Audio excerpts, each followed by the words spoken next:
working.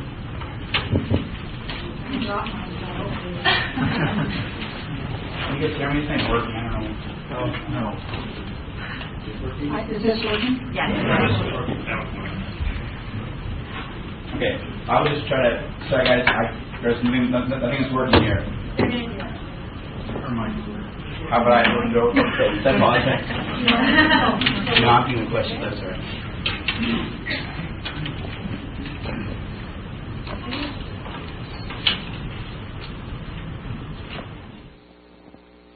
Firstly, I'd like to welcome all of you here, and I'm very thrilled to be here, and I am doing a debate, so put that in your memory banks. I'd like to thank Weber State University, the Phi Sigma Alpha, and the Student Economics Association for hosting this event, Leah and Salvador, and for the fine introduction by Tom and Kate for moderating. Good afternoon, everyone. I'm Susie Van Hooser, and I'm running for mayor. Why am I running? Well, because having a front row seat on the city council government over the past year, I've realized that while things may be going well, a lot of things happening in the city just don't make sense. Seeking the truth is a matter of principle for me. It takes time to take a harder look and ask, what's the real story? First, let me tell you, I'm not a politician. I was appointed to the city council seat after a vacancy, and I have served for 1 year. I'm a teacher, I'm a mother, I'm a wife, I'm a grandmother, I'm a church member, and I'm a former scout leader. Just like you, I'm a citizen of Ogden, and I care about what happens. Now, some people have said to me, but you're just a teacher. She's not tough enough to be mayor. She doesn't have enough experience. All I can say, if being a teacher doesn't make you tough, I don't know what does. Few politicians would survive a day in a classroom, let alone 30 years. Certainly it would give them a good dose of common sense that seems to be lacking in our current administration. As far as experience goes, I've taught enough math classes in my day to read statistical reports and to see that violent crime has actually increased under the current administration. Today, Ogden has the third highest crime rate of any city in Utah, greater than West Valley City.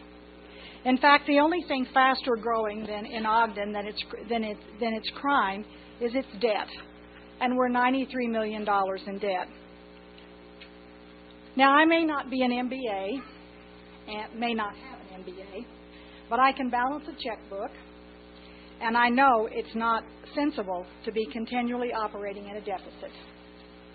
I'm not a rocket scientist, but it seems to me that if I can balance my personal checking account, and I can go online immediately and find out what the balances are, I should be able to ask a city administrator what our balances is, where they are, and where is the money going. I'm not a CEO, and it doesn't make sense to spend our resources worrying big corporations when many in our community don't have drinkable water in their homes. So let's talk about the business in Ogden. Ogden has a new energy, and it's on the upswing. I think it's great, and we will do everything I can in my power to continue. But I have to ask the unpopular question. We're seeing new construction and new energy downtown, but what is the price? Nobody wants to talk about that for some reason, but I suspect that any businesswoman, man or woman in this community would agree with me that nothing comes without a price. If it looks and sounds too good to be true, it probably is. And that's common sense. We've given businesses at the junction major tax breaks to get them to come to Ogden. Maybe it'll pay off and maybe it won't. We all need to hope it does because it's our tax dollars. But over the next 20 years, we're locked into a double whammy. Number one, not only do we have to foot the bill for these businesses with RDA dollars, but our community, our children, lose out on tax revenue for 20 years. Now, some people have said I'm naive, and I've heard that. And I said, maybe I am because I'm actually doing this. But they would say I just don't get it because I've been in a classroom teaching future business leaders for the last 30 years instead of running for my own business. But I'm smart enough to know that when the facts just don't line up, I'm mature enough to expect people to take accountability for their actions. I'm responsible enough to respect the value of hard work. 20 years ago, when small business were getting loans and taking risks on 25th Street, they didn't get big tax breaks. What's going to happen if and when we have corporate welfare and the corporate welfare stops? These big businesses have had little or nothing invested in Ogden, so there's no skin in the game. Will the big businesses stick it out, or will the big businesses stick it out, or will they hightail it out of town?